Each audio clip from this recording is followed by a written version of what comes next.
Hello, my name is Ta-Tanisha Palmer, and I'll be talking about a case of a family of 9. The mother's name is Miss Smith.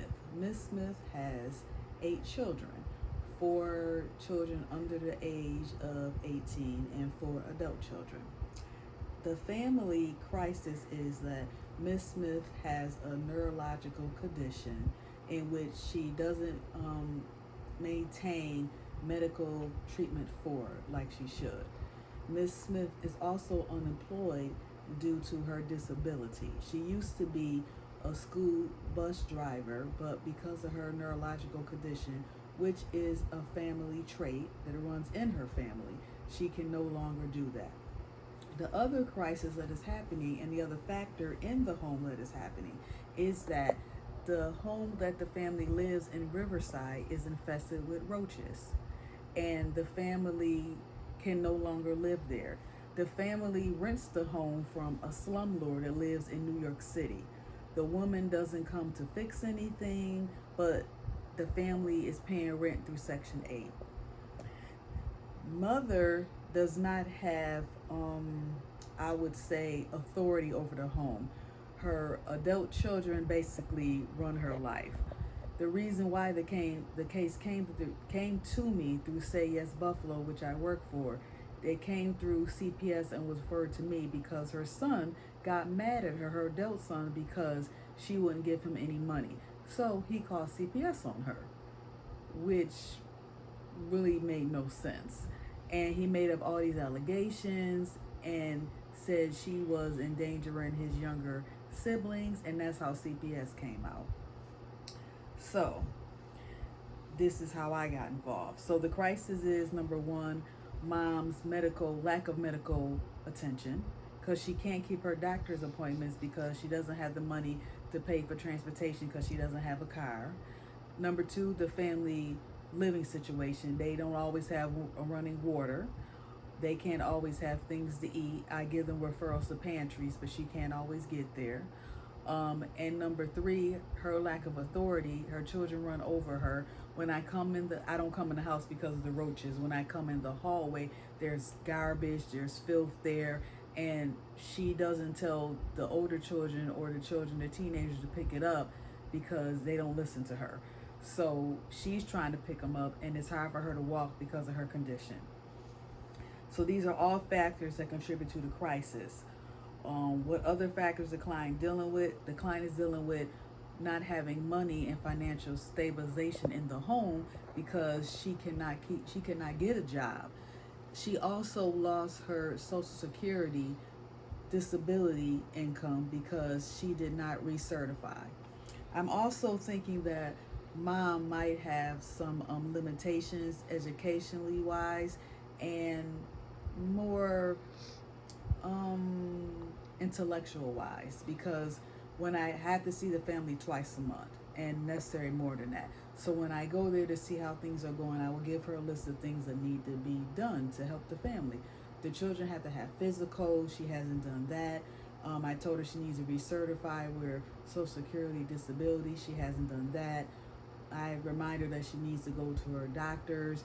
She can get a Medicaid cab if, again, she makes sure that her insurance is recertified. She hasn't did that. So every month, twice a month, I'm going over the same things over and over again that she needs to do, and she hasn't done that. I'm going over again, you need to talk to your case manager about your Section 8 for housing so they can try to find you another home. She hasn't done that. And because of that, she was taken to court by the housing court because her landlord reversed it on her and took her to court, and they told her that she has to be out by August 2022. So right now they have barely a month to find a home. So this is the crisis too, because her family doesn't support her. She has a mother and 2 sisters, but they have their own. They have a house, but they're saying there's not enough room for her children to go there. So in the home right now, she has herself and her 3 young daughters. The other children are living with other people. So they are saying that no, they can't live there. So I am trying to develop a plan for her and her children where they can go. So I did tell her that we need to develop a better plan, what's going to happen when August comes. So her plan is that the two older children will go to her sister or her mother, and herself and her younger daughter will go to a shelter. So the way it works, that the county worker, you will go to them and tell them that you're homeless, and they will either put you in a shelter or they'll put you up in a hotel until they can find a shelter program you can stay in, and hopefully that shelter program will help you find housing. So that is what she's looking to do. So the level of action that I'm dealing with right now is, I would say, is non-directive, because she's not really cooperating with me, but I'm being directive because I'm telling her things that she needs to do. I'm giving her a list every month, I would say bi-weekly, she needs to do. And what I also did, I filled out a FUB application for her, which is a housing application, maybe about 4 months ago, of things she needs to do. And she didn't get anything done. She didn't supply me with, like I said, with a social security disability. She didn't give me the children's, well, this is new, she didn't give me the children's social security numbers. So that's why the county worker I work with is thinking maybe she has an intellectual disability, and maybe that's why she's not able to do that. So we can't even get her tested for that because she won't follow with her own doctor's appointment. What I would like as the resolution is, number one, to have the family get a home, because with the young children there, I'm worried about them not having water every day like they need. Food, they do get food because she does get food stamps. So, but sometimes the refrigerator doesn't work in the stove, so that's up and down. So I would like them to get a home that's stabilized and so they can be safe. Because one time I went there that the window was broken, and she finally got some tape and she fixed that. So I would like her to be somewhere where she can be safe and she has the support she needs, and she doesn't have to depend on her adult children who are not helping her and basically are bringing the situation down. So I want her to be someplace where the housing is safe, she's safe, and I want her to get all the medical attention that she needs. And I want her to be recertified for her Social Security and disability so she can have the transportation she needs and she can get her medication she needs. Is this short term or long term? My program is only supposed to be 3 to 6 months. It's supposed to be short term, but I've been dealing with this family almost a year, so it's turned into long term. It shouldn't be that way, but it has, because unfortunately I cannot close the case till I know that Miss Smith and her children are safe, and that they're out of harm's way, and there's no risk of the children being taken out of the home. And right now there is risk of the children being taken out of the home by CPS because they are not safe at all.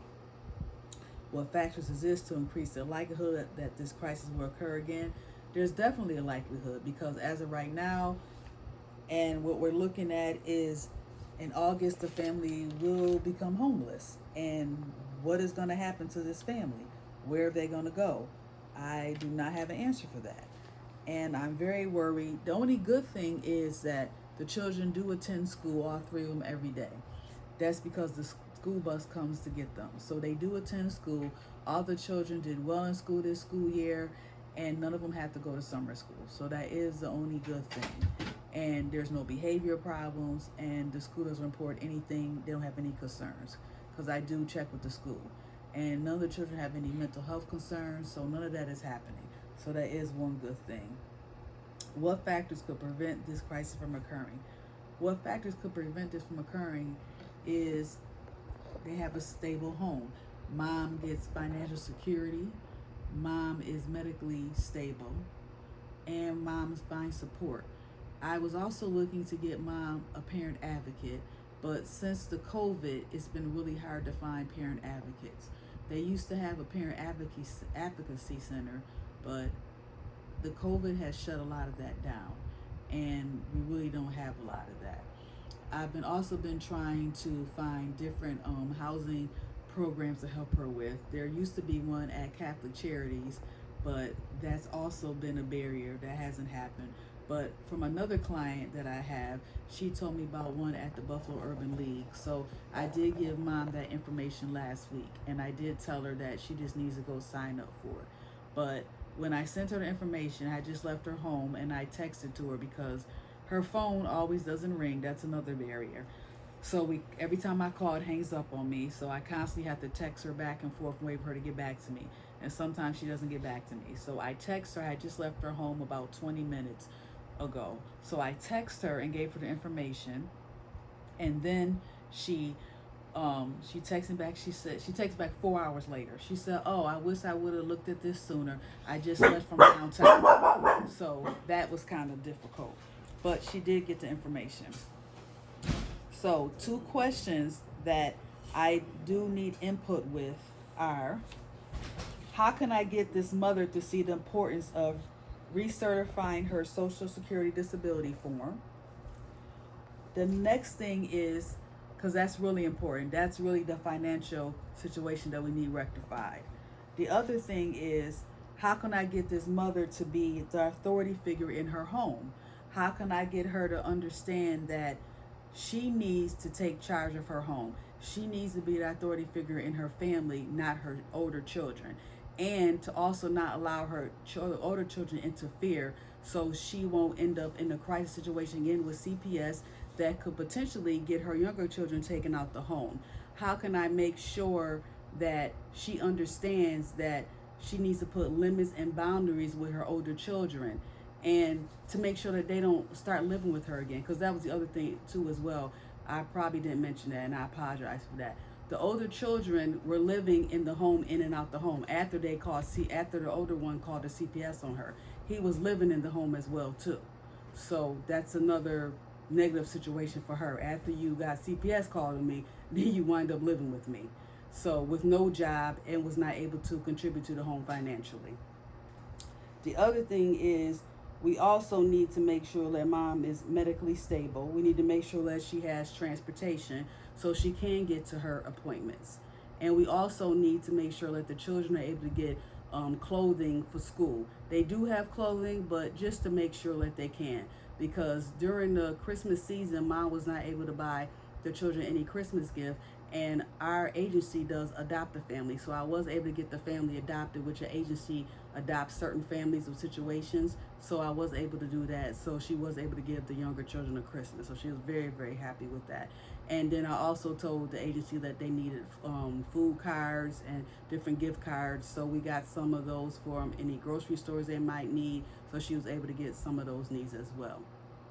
And I'm also would like to find a way to have mom tested for any intellectual disability she might have, and maybe just see if mom might need some help with some mental health. But I need to weave that in and really suggest that in a way that it won't make mom feel like she's incapable of taking care of things. Because mom has built a really good rapport with me, and she trusts me. So I don't want to make her think that she's not adequate and she can't do it.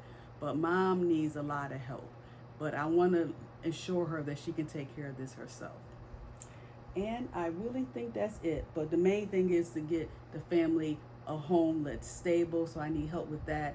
A home that's stable, that meets their needs financially, and that takes Section 8. Because mom did say she talked to her case manager and they put them on a waiting list for Section 8. But that can be there. For another 4 to 6 years, and that's a long time for the family. So, and my other concern is to have the family find some support. Mom definitely needs some support. Mom doesn't have anybody that she can trust. If there is a crisis, she doesn't have any place to go. So I definitely need to find a way that mom can have a support network. Because when August comes, where is she going to go? If the case manager cannot find a shelter for her to go to, if she can't find a hotel that's available, I'm very concerned this family has nowhere to go. And that's a major concern. And then when school starts in September, how are these children going to go to school? That's a major concern. And the children are doing well in school. That's going to disrupt everything for them. So that's major. And mom's neurological condition, as I said, runs in the family. And if she doesn't get help soon, what if she has to be hospitalized? This is another concern, and that could potentially create another crisis. So there has to be a way to help this family. And I've worked with the case manager. The case manager is not helping me from Erie County. I feel like I've exhausted all the help from the case manager. I've said, what can you do to help me? And he's put everything back on me. And I've called people, I've tried, but I need to find a way to make sure that she gets everything renewed, that she gets her insurance and she get her social security disability benefits, that she gets the financial stability and the insurance, because that could be a way to make sure that she's getting her medical. And the children also need physicals. That's the other thing. The children also need physicals for school to start in September. And I need to make sure that they have updated immunizations, because as of right now, none of them do. But there is one positive. The 16-year-old, she does work for Mayor Summer Youth. So that is a positive. So I don't know how much money, I don't know if she gets stipends, I don't know if she gets paid weekly, but she gets a bus pass from that. So she does use that to go to her job every day. So she is building experience through that. So that is a good thing. And she was in some type of Big Brother, Big Sister mentoring program. So that's a good thing. So she is getting help through there. So, and the kids wanted to go through the after school program, but they couldn't go because mom had no way to get them home from school every day. So the children are suffering that way. So somehow they need a lot of intervention. And I was going to suggest to the county worker about putting them in wraparound, but that's the highest level before residential. But I don't think the concern is high enough to put them in wraparound. And I don't think the county would take it. So those are all the concerns I really need help with. So I will be happy with any help anybody can give me. Thank you. Thank you for taking time for listening.